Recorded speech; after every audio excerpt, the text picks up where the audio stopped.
Hello students, कैसे हो आप सभी। आप सभी लोगों का स्वागत है वोल्केनो आईएएस के इस प्लेटफॉर्म पे। स्टूडेंट्स, अगर हम बात करें इस लेक्चर की, तो ये लेक्चर हमारा डेली क्विज का डिस्कशन लेक्चर है। डेली क्विज जिसके अंदर हम आपको क्वेश्चंस देते हैं।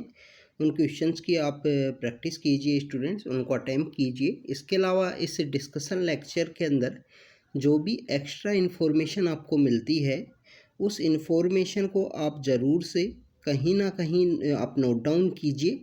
आपने जो सेपरेट नोटबुक बना रखी है वहाँ पे, क्योंकि स्टूडेंट्स एग्ज़ाम को अगर आपको क्रैक करना है, एग्ज़ाम को अगर क्लियर करना है, तो उसके लिए आपको कंटिन्यू हार्ड वर्क करना होगा, कंटिन्यू मेहनत करनी होगी।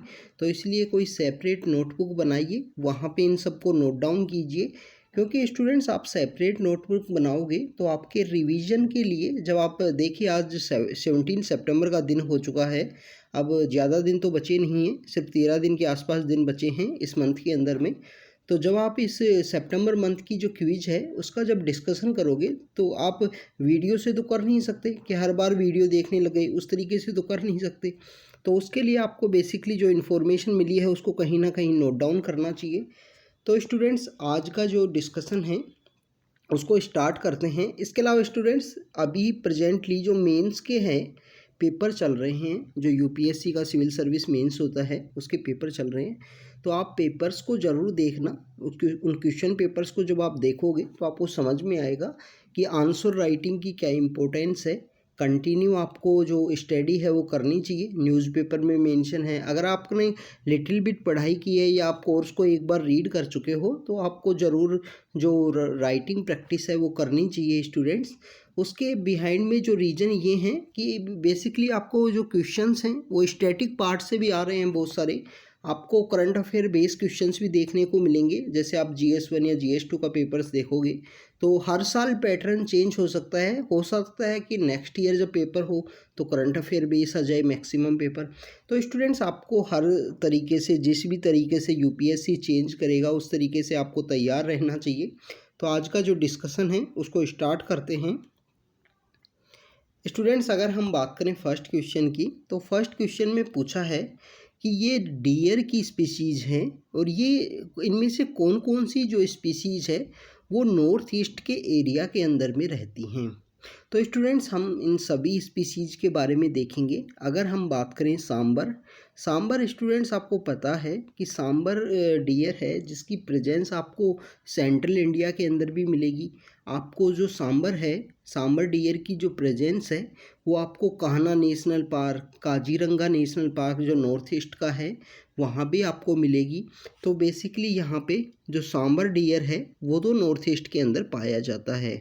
अगर हम बात करें स्टूडेंट्स हंगुल की, तो हंगुल जो है वो कश्मीर के अंदर पाया जाता है और ये इसका जो स्टेटस है वो क्रिटिकली एंडेंजर्ड है, कश्मीर के लिए काफ़ी ज़्यादा इम्पोर्टेंट है।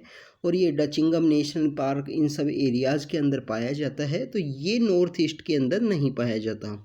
अगर हम बात करें ब्रो एंटीलैड जो डियर है उसकी अगर हम बात करें स्टूडेंट्स, इस डियर को डांसिंग डियर के नाम से भी जाना जाता है। जो केबुल लामजो नेशनल पार्क है उसके वहाँ पे जो लोकटक लेक है स्टूडेंट्स, लोकटक लेक के बारे में आपको पता होना चाहिए, क्योंकि उसको वहाँ पे जो लोकटक लेक है, जैसे आप देखिए कि ये लोकटक लेक है, तो वहाँ पे जो फ्यूमडीज़ है, फ्यूमडीज़ बेसिकली क्या हैं, फ्यूमडीज़ वो हैं कि यहाँ पे मिट्टी के कुछ बड़े बड़े मिट्टी के यहाँ पे ग्रुप हैं जिनके अंदर घास होती है। तो ये बेसिकली फ्लोट करते रहते हैं इसके अंदर में, लोकटक लेक के अंदर में ये फ्लोट करते रहते हैं। तो यहाँ पे जो डियर है ये खड़ा होता है, तो ये फ्लोटिंग करने की वजह से ये आपको हिलता हुआ दिखाई देगा, डांसिंग करता हुआ दिखाई देगा।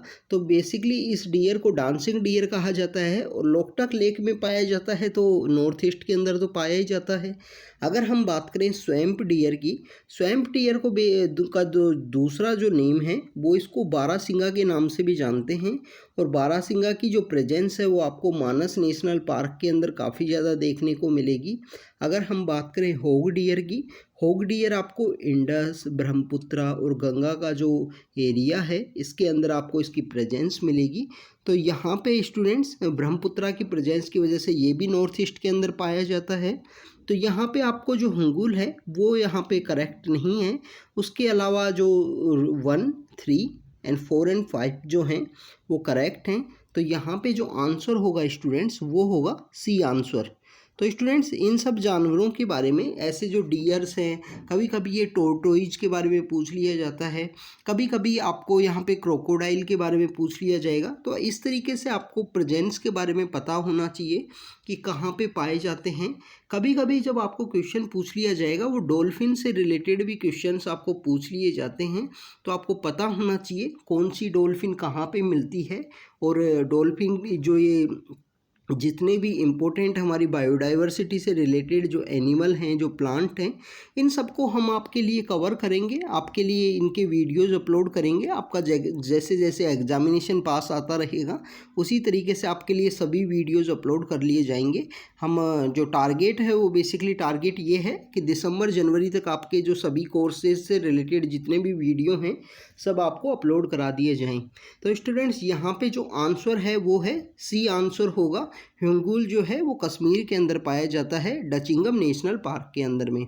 अब हम चलते हैं स्टूडेंट्स नेक्स्ट क्वेश्चन की तरफ। Next question is about the special category status की बात की गई है स्टूडेंट्स यहाँ पे। स्टूडेंट्स आपको पता होगा कि 1969 में जब 5th फाइनेंस कमीशन के समय जब बात चल रही थी तो इसको कभी कभी गाडगिल फॉर्मूला भी बोला जाता है। गाडगिल वो पर्सन हैं जिनके द्वारा ऐसे स्टेट्स जहाँ पे जो इकोनॉमिकल पोजीशन है वो इनकी अच्छी नहीं है, जोग्राफिकल जो लोकेशन है वो इनकी अच्छी नहीं है, हिली टेरेन है, डिफ़िकल्ट वहाँ पे जोग्राफी है, उस वजह से उन स्टेट्स को स्पेशल कैटेगरी स्टेटस का जो स्टेटस है वो दिया गया कि ये स्टेट्स वो हैं, इनको यहाँ पे स्पेशल कैटेगरी स्टेटस का इनका जो बेसिकली स्पेशल केयरिंग यहाँ पे की जाएगी। तो सेंट्रल गवर्नमेंट की कुछ स्कीम होती हैं स्टूडेंट्स, सेंट्रल गवर्नमेंट के द्वारा कुछ स्कीम लॉन्च की जाती हैं। एक स्कीम होती है central sector scheme.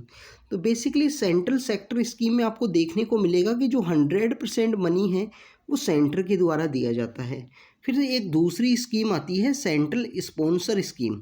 Central sponsor scheme में आपको देखने को मिलेगा कि यहाँ नॉर्मल जो स्टेट्स होते हैं, जैसे सेंटर के द्वारा अगर 60% दिया गया पैसा, तो 40% जो मनी है वो यहाँ पे दिया जाएगा वहाँ के जो स्टेट है उसके द्वारा। तो ये यहाँ पे सेंट्रल स्पॉन्सर स्कीम्स के बारे में बताया गया है।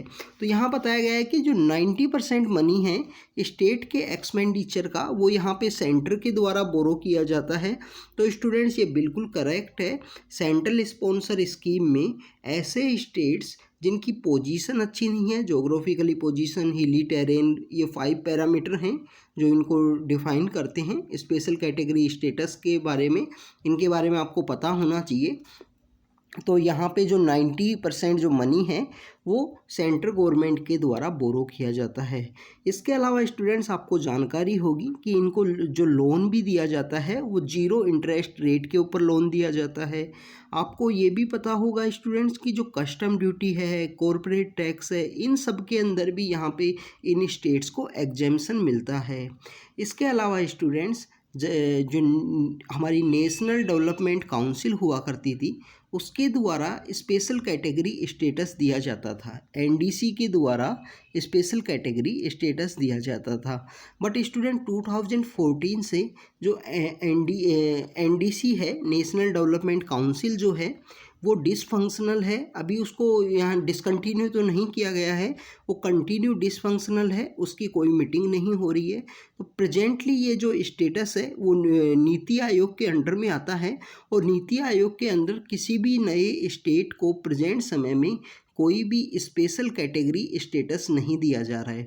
स्टूडेंट्स बहुत सारे स्टेट्स के द्वारा ये डिमांड है प्रेजेंट समय में कि हमको स्पेशल कैटेगरी स्टेटस दिया जाए।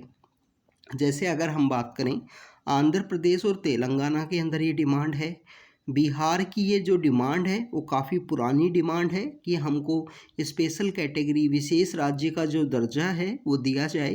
प्रेजेंट समय में जिन हमारे टोटल जो 8 अगर हम बात करें नॉर्थ ईस्ट के जो स्टेट्स हैं उनको, इसके अलावा हिमाचल प्रदेश, उत्तराखंड एंड जब पहले जम्मू एंड कश्मीर यहाँ पे हमारा स्टेट हुआ करता था, 370 का जो विड्रॉ किया गया उससे पहले की बात करें तो उस समय में जम्मू कश्मीर, हिमाचल और सिक्किम को हुआ करता था।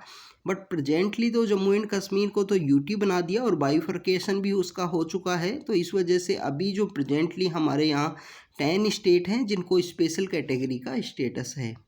तो स्टूडेंट्स अब हम यहाँ पे जो आंसर की बात करेंगे तो आंसर यहाँ पे आपका लिए होगा सी आंसर, कि दोनों स्टेटमेंट करेक्ट हैं कि यहाँ पे इनकम टैक्स के अंदर में, कॉरपोरेट टैक्स में, कस्टम ड्यूटी, इन सभी में एग्जेम्पशन मिलता है। इसके अलावा 90% जो मनी है वो यहाँ पे सेंटर के द्वारा बोरो किया जाता है सेंट्रल स्पॉन्सर स्कीम्स में। सेक्टर स्कीम में 100% सेंट्रल गवर्नमेंट के द्वारा किया जाता है स्टूडेंट्स। अब हम चलते हैं नेक्स्ट क्वेश्चन की तरफ।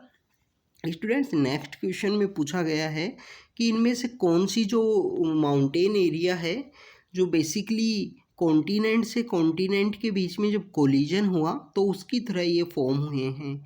तो स्टूडेंट्स आप देखिए कि हिमालयाज़ की अगर हम बात करें, हिमालयाज़ का फॉर्मेशन के बारे में आपको पता होगा कि ये यूरेशियन प्लेट थी। यूरेशियन प्लेट के यहाँ पे जो बेसिकली इंडियन प्लेट के द्वारा यहाँ पे कोलिजन किया गया और कोलिजन होने की वजह से यहाँ पे जो हिमालयाज़ है उनका फॉर्मेशन हुआ।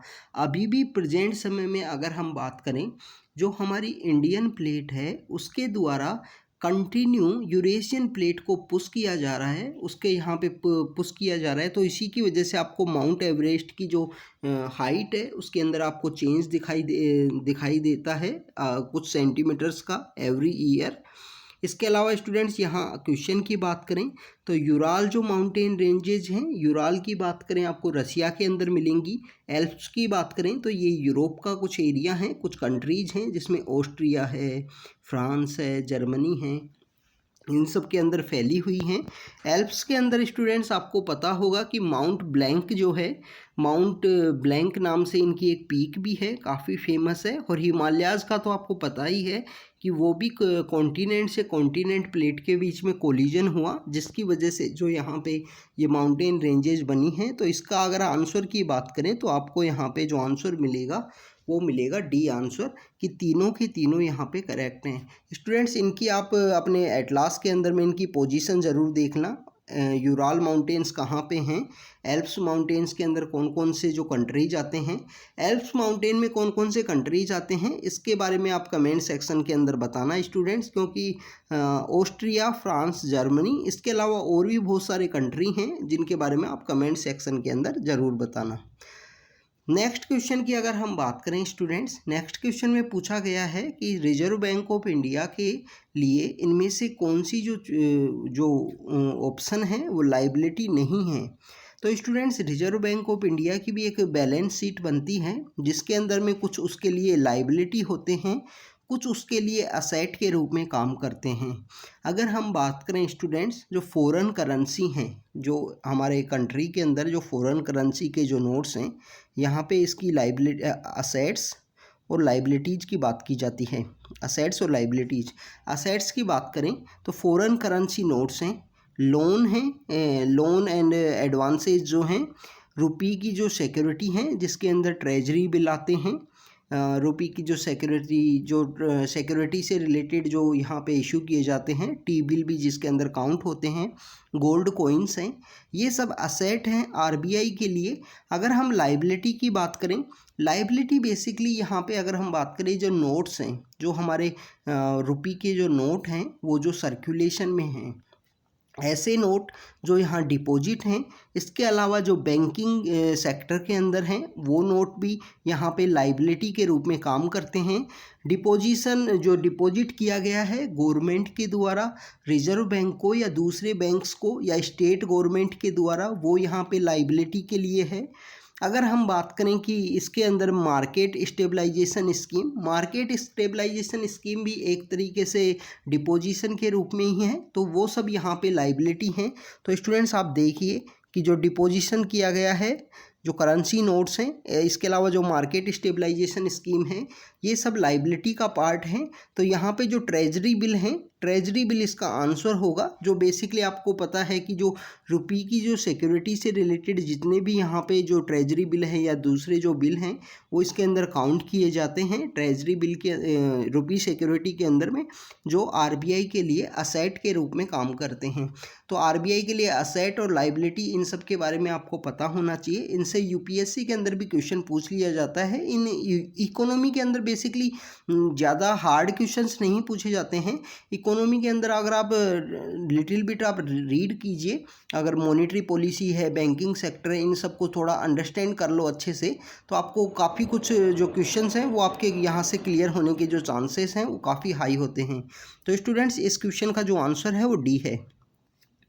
अब हम चलते हैं नेक्स्ट क्वेश्चन की तरफ। नेक्स्ट क्वेश्चन में स्टूडेंट्स पूछा है कि इनमें से जो ये टेम्पल जो कंस्ट्रक्ट हुए हैं, इनमें से कौन सा जो टेम्पल है जो गुप्ता पीरियड के समय में कंस्ट्रक्ट हुआ।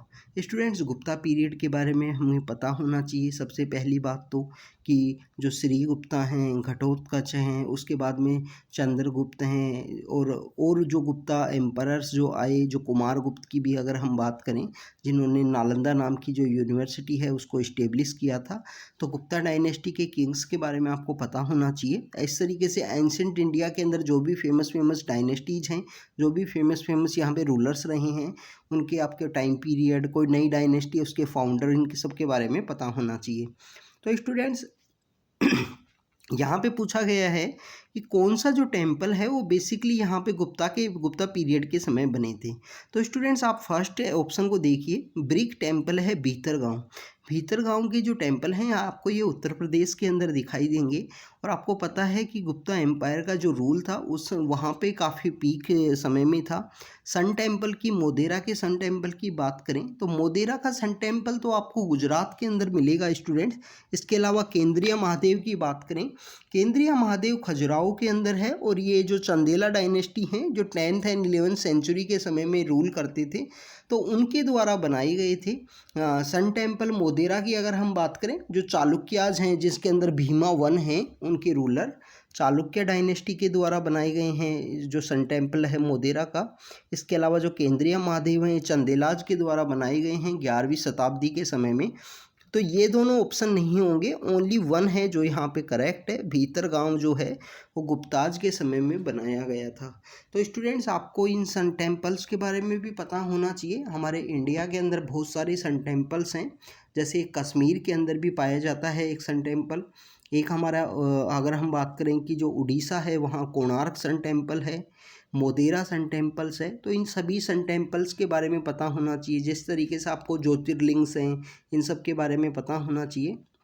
इसी साल 2022 के अंदर में एक सोमनाथ से रिलेटेड क्वेश्चन पूछ लिया गया था। तो इस तरीके के क्वेश्चंस आ जाते हैं आर्ट एंड कल्चर में। अगर आप डेडिकेटेड रीड करोगे तो आपको अच्छे से क्लियर हो जाएंगे। Current affair base static part को अच्छे से कवर करोगे। तो यहाँ पे जो आंसर है वो ए आंसर है। तो स्टूडेंट्स इस डिस्कशन में जो भी आपको इम्पोर्टेंट इन्फॉर्मेशन मिली है उसको नोट डाउन ज़रूर कीजिए आप अपनी सेपरेट नोटबुक के अंदर में। तो students thank you very much.